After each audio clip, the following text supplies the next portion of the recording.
محمد وآل محمد.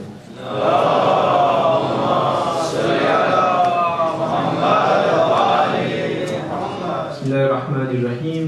الحمد لله رب العالمين والصلاة والسلام على سيدنا وعلى حبيب قلوبنا بالقاسم محمد. اللهم صل على محمد وعلى أهل بيته الطيبين الطاهرين المعصومين. بسم الله الرحمن الرحيم. Chers frères, chères sœurs, assalamu alaikum wa rahmatullahi wa barakatuh. J'aimerais, si vous me le permettez, en cette 9e nuit du mois de Muharram, vous parler d'un sujet qui concerne tous les musulmans, et je dirais même tous les êtres humains. La sincérité, traduit en arabe par ikhlas. C'est l'un des plus hauts niveaux spirituels que l'on puisse atteindre, mais c'est aussi une très grande vertu. Nous avons tous tendance à nous tourner vers les sincères, à les respecter et à chercher leurs conseils. Je souhaiterais donc vous parler de ce qu'est la sincérité dans l'islam et de ses bénéfices sur nos relations avec les autres, et cela en s'inspirant bien sûr de la vie des Ahlul Bayt. Notre 9e imam, Imam Muhammad Taqi alayhi salam,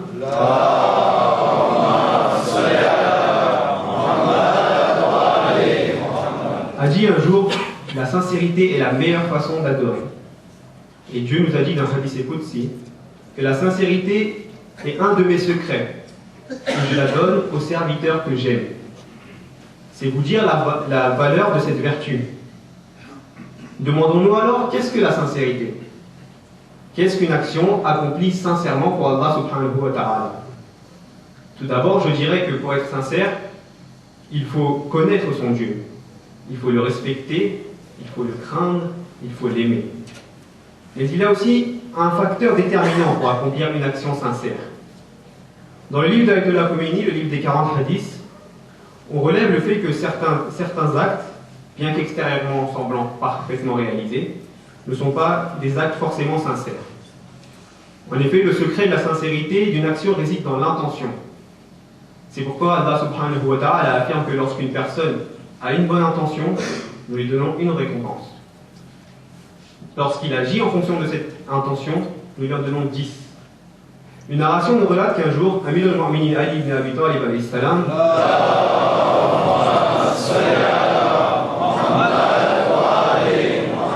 après la bataille de Jamal, distribuait le butin de la bataille à ses soldats, d'une équivalence de 500 dirhams. En revenant, l'imam rencontre un homme sur son chemin.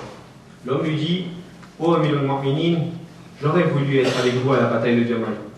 Je ne pouvais pas venir, mais mon cœur était avec vous. L'imam appelle un de ses compagnons, il lui dit: donne-lui 500 dirhams. Donne-lui 500 dirhams, car il avait l'intention d'être avec moi lors de la bataille. Et l'intention avant une action est très importante. Nous devons le récompenser comme nous avons récompensé les autres. On peut voir ici l'importance que Dieu et ses aimés donnent à l'intention. En effet, l'intention détermine si l'action est sincère ou non. Voyons donc en détail ce qu'est l'intention. Il en existe 3 types. L'intention pour montrer aux gens. J'ai l'intention d'agir pour montrer aux gens. L'intention d'accomplir une action à des fins de satisfaction personnelle. Et l'intention des sincères.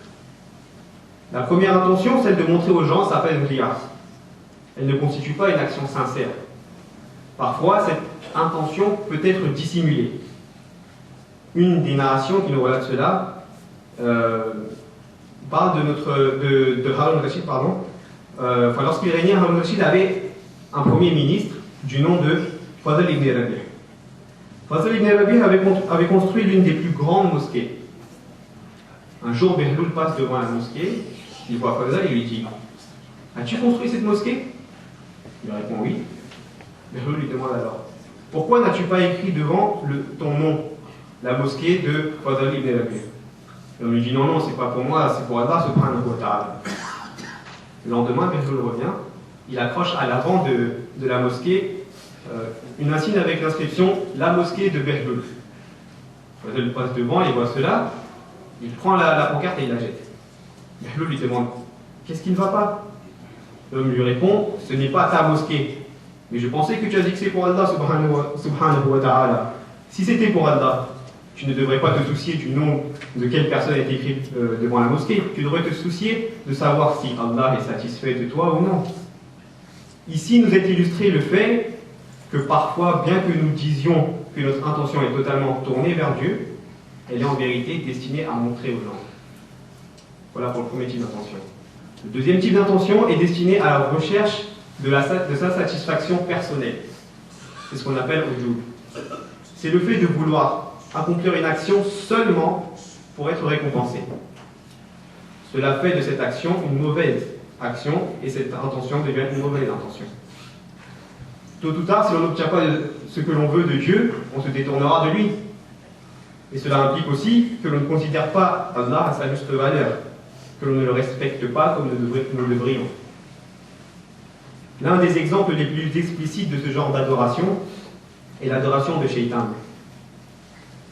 Dans la voie de l'éloquence, l'imam Ali nous dit que Shaitan a adoré Allah subhanahu wa ta'ala pendant 6000 ans, voire plus. Ces adorations semblaient pour Dieu, mais dès lors que Dieu lui demande de s'incliner devant un homme, il lui dit « Tu me demandes de m'incliner devant lui, alors que j'ai été créé de feu et lui d'argile? Si tu me demandes de m'incliner devant n'importe qui, je ne le ferai pas, et je m'inclinerai devant toi. » Ici, on voit que l'intention qui était tournée vers lui-même a refait surface. Ces 6000 ans d'adoration ne valaient plus rien. Elles étaient égoïstes. Bien sûr, il est normal de vouloir la récompense de Dieu. C'est même un degré de sincérité lorsque l'on ne souhaite pas agir que par intérêt personnel. Enfin, le troisième type d'intention est l'intention des sincères. Ceux qui n'ont pas d'intention relative aux deux précédentes, qui ne font pas pour montrer aux gens, et qui ne font pas juste pour eux. Parmi les sincères, il y a ceux qui cherchent la récompense dans ce monde et dans l'au-delà. Au niveau au-dessus, il y a ceux qui recherchent la récompense que dans l'au-delà. Enfin, il y a la sincérité de Ali Muhammad, les choisis parmi les choisis. C'est-à-dire, c'est se dire, même s'il n'y a pas de récompense, ô Allah, je te glorifierai purement pour toi. Et de toute façon, je sais que ce sera bénéfique, d'une façon ou d'une autre. Si ce n'est pas pour moi, ce sera bénéfique pour quelqu'un d'autre. Nous pouvons constater ici que la sincérité envers Allah reviendrait à se tourner vers ses créatures, vouloir le bien des autres, aider les autres, être sincère envers les autres, fait partie des choses que Dieu nous demande.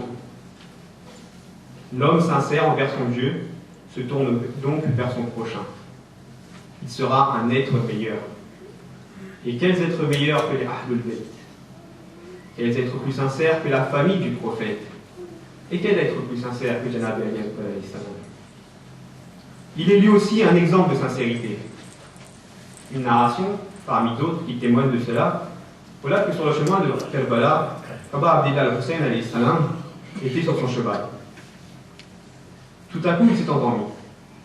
Lorsqu'il se réveille, il dit « Inna lillahi wa inna ilayhi raji'un, Inna lillahi wa inna ilayhi raji'un, Inna lillahi wa inna ilayhi raji'un. » Janab Ali al-Bal, quand le voit, il lui demande qu'est-ce qui se passe, pourquoi il avait dit cela.